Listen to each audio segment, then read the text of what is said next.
কবিগুরু রবীন্দ্রনাথ ঠাকুরের প্রশ্ন। ভগবান তুমি যুগে যুগে দূত পাঠায়েছ বারে বারে দয়াহীন সংসারে।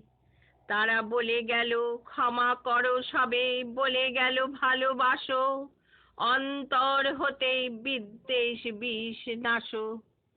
বরণীয় তারা স্মরণীয় তারা, তবুও বাহিরে দাঁড়ে আজি দুর্দিনে ফিরানো তাদের ব্যর্থ নমস্কারে।